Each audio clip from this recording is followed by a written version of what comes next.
History has a dark sense of humor, and right now, that humor is playing out in the snow-covered fields of Ukraine. For centuries, the Russian military's greatest ally was General Winter. It was the freezing temperatures and the vast, icy landscape that broke the back of Napoleon's Grande Armée in 1812 and shattered Hitler's Wehrmacht in 1941. But in the winter of 2026, the tables have turned in a way no one in Moscow predicted. The very frost that once protected Russia is now one of its most lethal enemies. As temperatures across the front lines in Donetsk, Luhansk, and Kharkiv plunge toward negative 20 degrees Celsius, the reality for the Russian soldier has become a nightmare of biological survival. We often focus on the high-tech side of this war, the drones, the HIMARS, the satellite intelligence. But right now, the most decisive factor isn't a missile. It's a pair of dry socks and a thermal jacket. And for thousands of Russian troops, those simple items are nowhere to be found. Why is the world's once-feared Arctic power struggling to keep its men warm? The answer is a lethal cocktail of systemic corruption, logistical collapse, and a fundamental shift in how modern war is fought. Reports from the front lines describe a supply chain that is essentially broken. While the Ukrainian armed forces have been outfitted with high-performance, multi-layered winter gear from NATO allies, stuff designed for extreme mountaineering, many Russian units are being sent to the trenches with gear that wouldn't look out of place in the 1970s. We're talking about synthetic-fill jackets that lose all their warmth the moment they get damp, and boots that offer almost zero insulation against the frozen mud.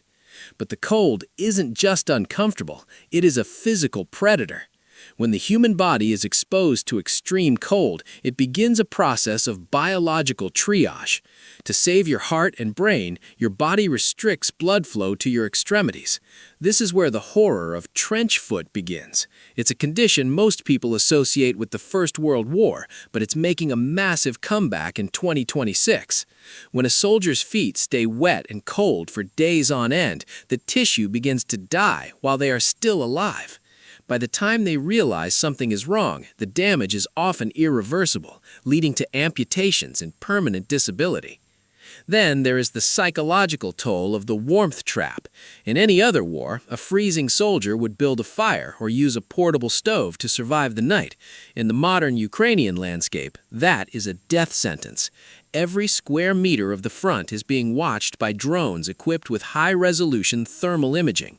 To a drone operator, a small fire, or even the heat signature of a group of men huddling together in a trench glows like a beacon against the cold ground. If you light a fire to keep from freezing, you're essentially sending your GPS coordinates to an artillery battery.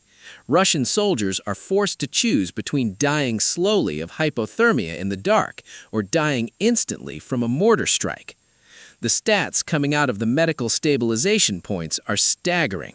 In some sectors, non-combat casualties, those caused by frostbite, pneumonia, and hypothermia, are reportedly outnumbering actual battlefield injuries. There is a terrifying phenomenon known as paradoxical undressing that occurs in the final stages of hypothermia.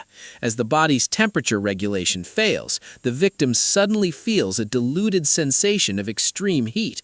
They begin to tear off their clothes, seeking relief from a fire that isn't there, and they die in the snow, naked and confused. This isn't a rare occurrence, it's becoming a grim hallmark of this winter campaign.